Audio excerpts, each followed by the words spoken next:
ZBrush is a great tool for sculpting terrain, especially mountains. But to sculpt every mountain in a whole range can actually be very time-consuming. In this video, I'll show you how to make a custom brush that very easily creates entire mountain ranges in seconds. So what I want to do is just create a small section of a mountain range and then turn that into a brush. So let's start out by sculpting on a single plane. So we'll go into Subtool and append a new plane 3D. And let's go ahead and make this active, and we can hide the sphere for right now. Let me zoom out here. Okay, let me turn on wireframe, Shift F. And I want to have a plane that is just a single polygon, because that way it'll be very easy to lay out UVs with it. And then also I can generate a displacement map from a single flat polygon and get all the detail into an alpha. That's getting ahead of myself right now, so let's just simply start out by restoring all of the subdivisions down to a single polygon. So I'm just going to click on Reconstruct Subdiv under the Geometry palette until I'm down to a single polygon. Okay, great. And create a UV map, or at least make sure I've got a UV map on this. Let's go down to UV map and click Morph UV. And you can see it's shrinking off into nothing. That means we need to lay out our UVs. So let's go to Create and UVP, UV Planar. And now let's see what happens when we click Morph UVs. For some reason that didn't quite work right. Okay, if that doesn't work, then you can go to Z Plugin, UV Master, and Unwrap. Now let's see what happens. Okay, good. It's a little flipped around, but actually that won't matter at all.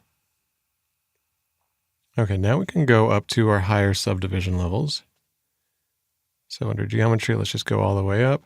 And what I want to do is actually subdivide this a few more times, but without smooth turned on. So we keep any hard corners. If we leave smooth turned on, then it'll round out those corners, and I want to keep them nice and sharp. So let's divide this a few more times, and you can see in the active points, I want to get up really high resolution here. Something like 4 million. That'll give us plenty of detail to work with. While I'm sculpting on this, I don't actually want to mess up any of the edges. I want to leave that edge nice and sharp and flat.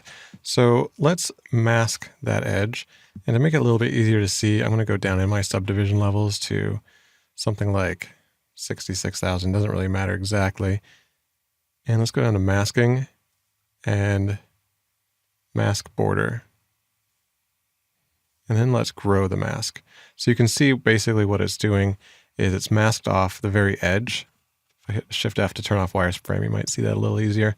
So I just masked off the edge, and then by growing the mask, it kind of feathered that masking a little bit. So now as we sculpt in this, it won't change the shape of the very edge of the model. So we'll go back into Geometry, go up to our highest subdivision level. And I just did that on a lower subdivision level because if we had done that on the highest subdivision level, the effect would have been very minuscule and we would have had to hit Grow Mask like 100 times. Okay, now let's start sculpting this mountain range. For this, I like to use the Dam Standard or my custom crease brush if you have that. And let's hit B, D, and S for the Dam Standard brush.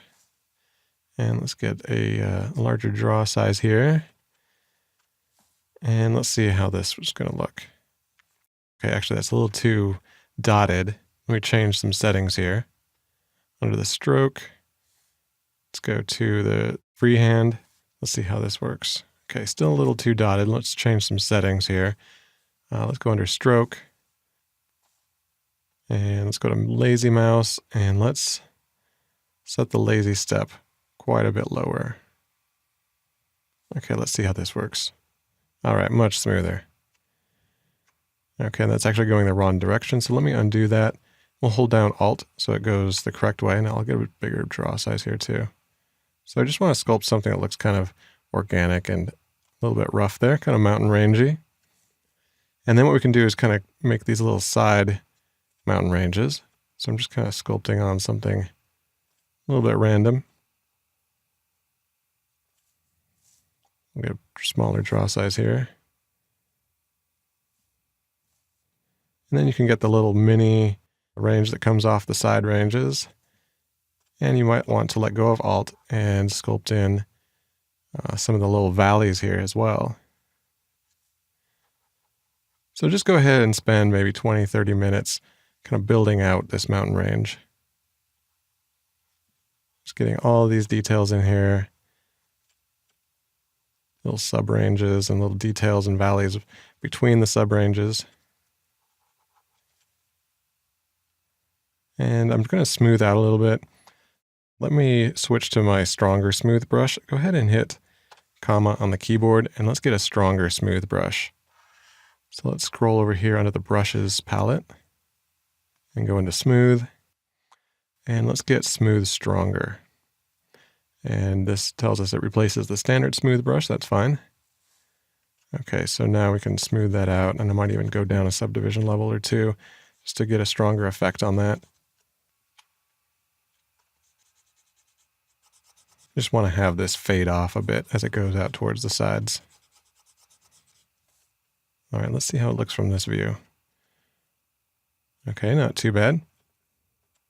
So I'm going to skip ahead now to one of these where I've got it really detailed out the way I like it.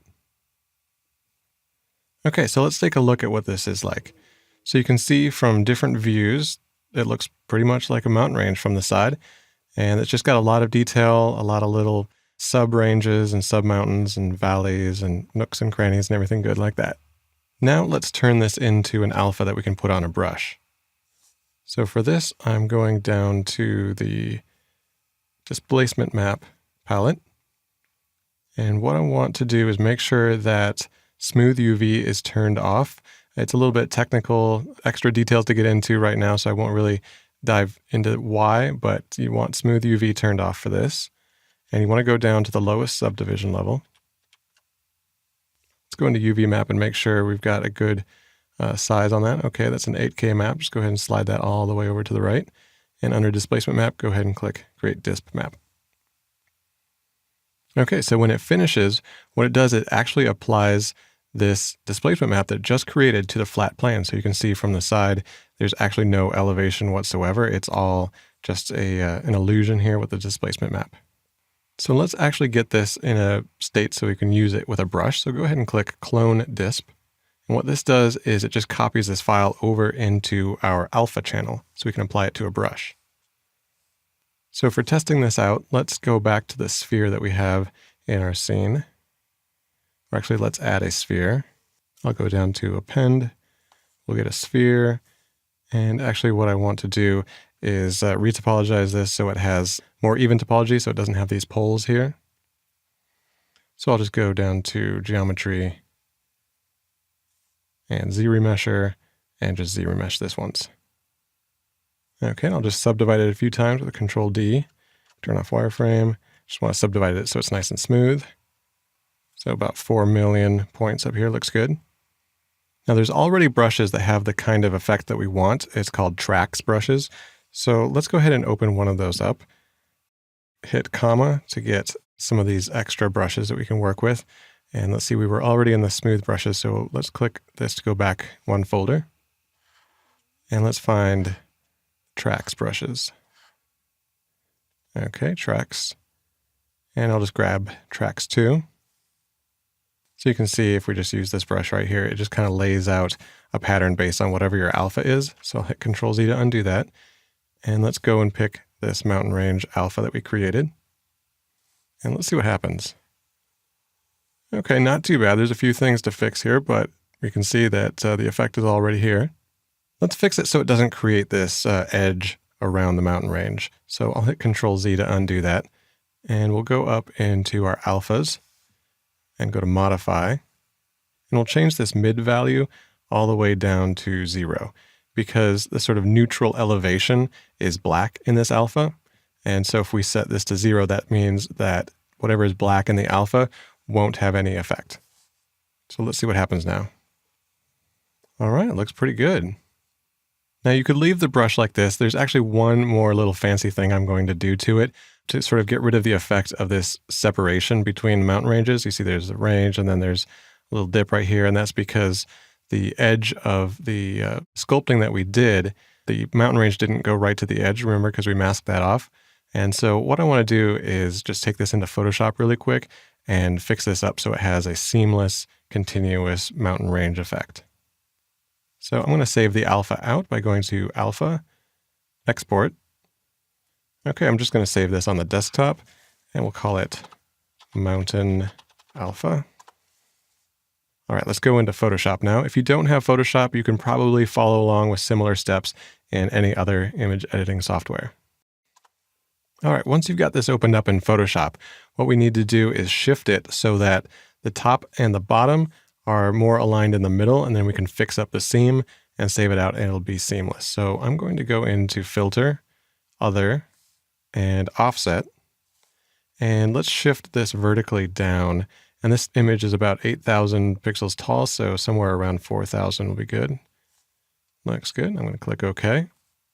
And now let's get the clone stamp tool out. We'll get a larger brush. I'm just going to hold down Alt and right click to get a larger brush. And we can hold down Alt and click to set a point for cloning from. And let me just change the flow to something quite a bit lower so we get a softer fall off here.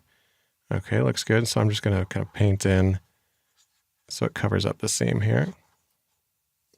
Okay, looks good. So since we shifted it, we know the top is going to align with the bottom, and now the middle has that seam taken out, so everything should look pretty good when we save it now. So let's go to File, Save As. And this time what I want to do is save it in the ZBrush installation folder under the custom brushes so that we can always have access to this alpha. So under Program Files, look for your ZBrush installation under Pixelogic. Your version number will go to Z Startup and Brush Presets. Actually, we'll just leave that as Mountain Alpha. That's good. Okay, so back in ZBrush now, let's go get that new alpha we made. So I'm going to click on my alpha and let's import. And we'll go to where we saved it. I'm just going to click on the quick access. And we can see under the recent files, I've got it here in my brush preset. So we'll open that up. And let's try this out. Okay, great. A nice continuous mountain range. If you're happy with how this brush looks, you can go ahead and save it. You'd want to go to Brush, Save As, and then you'd want to save it in your Z Startup Brush Presets folder. It's already there because that's the last folder we saved something in.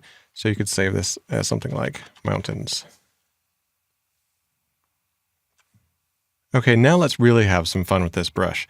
What I've got set up here is two different spheres, a water sphere and a earth sphere. If I turn on solo mode, you can see there's a slight difference between them. The water sphere is a little bit larger than the earth sphere. And what I want to do is sculpt on the earth sphere with this mountain brush. And then as we sculpt on it, the mountains will pop up out through the water sphere. So this is just a lot of fun. And then I've actually got some colors. So I'm brushing with the RGB turned on with this brush.